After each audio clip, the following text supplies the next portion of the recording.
আসসালামু আলাইকুম বন্ধুরা, আবার একটা নতুন ভিডিওতে আপনাদের স্বাগতম। আজকে আমরা যে ওষুধটি নিয়ে আলোচনা করব সেটি হচ্ছে অত্যন্ত গুরুত্বপূর্ণ একটি ঔষধ, যেটি আর্টিকেরিয়া এবং সিজনাল অ্যালার্জির জন্য গুরুত্বপূর্ণ ভূমিকা পালন করে থাকে। তো বন্ধুরা, আজকে আমরা যে ওষুধটি নিয়ে আলোচনা করব সেটি হচ্ছে রুপাডিন ট্যাবলেট। আজকে আমরা রুপাডিন ট্যাবলেট সম্পর্কে বিস্তারিত জানব। এর কাজ কী, এর ব্যবহার এবং এটি কোন কোম্পানির ওষুধ সে সম্পর্কে বিস্তারিত জানব। তো বন্ধুরা, চলুন শুরু করা যাক। বন্ধুরা, ভিডিওটি শুরু করার আগে একটা রিকোয়েস্ট, ভিডিওটি টেনে টেনে না দেখে সম্পূর্ণ দেখবেন এবং যারা চ্যানেলে নতুন তারা অবশ্যই চ্যানেলটি সাবস্ক্রাইব করে পাশে থাকবেন এবং যারা অলরেডি সাবস্ক্রাইব করেছেন তাদেরকে অসংখ্য ধন্যবাদ। বন্ধুরা, এই রুপাডিন ট্যাবলেট হচ্ছে রুপাটাডিন ফিউরিমাইড গ্রুপের একটি ওষুধ।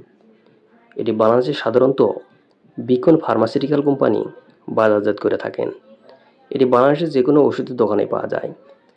এই রুপাডিন ট্যাবলেটের ব্যবহার, এই রুপাডিন ট্যাবলেট সাধারণত সিজনাল এবং পেরিনিয়াল অ্যালার্জি, রাইনাইটিস এবং আর্টিকেরিয়ার সমস্যার জন্য ব্যবহার করা হয়ে থাকে।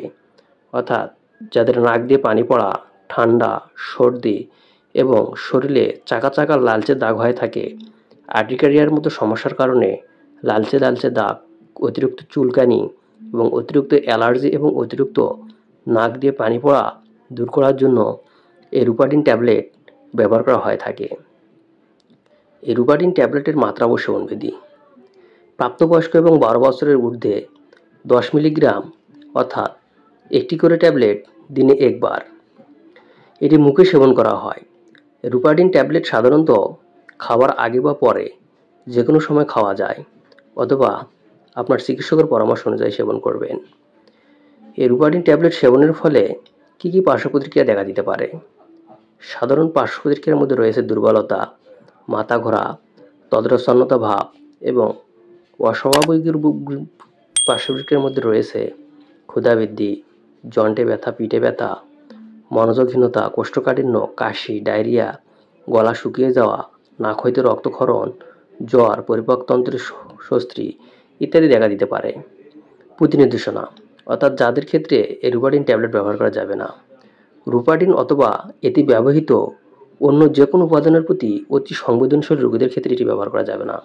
অর্থাৎ যাদের রুপাডিন ট্যাবলেট সেবনের ফলে বিভিন্ন ধরনের সমস্যা দেখা দেয় সেই সকল রোগীদের ক্ষেত্রে এটি ব্যবহার করা যাবে না।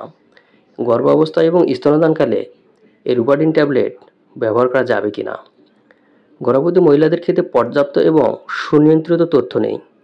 ভ্রূণের ক্ষতির চেয়ে ওষুধ সেবনের উপকারিতা বেশি হলে গর্ভাবস্থায় ব্যবহার করা যাবে। রুপাডিন মাতৃদুগ্ধে নিঃসৃত হয় কিনা তা এখনও জানা যায়নি। তাই মাতৃদুগ্ধকালী মায়েদের ক্ষেত্রে রুপাডিন সাবধানতার সাথে ব্যবহার করতে হবে। সতর্কতা: যাদের কিউটি ইন্টারভাল বেড়ে যায় তাদের ক্ষেত্রে রুপাডিন ব্যবহার করার ক্ষেত্রে সতর্কতা অবলম্বন করতে হবে।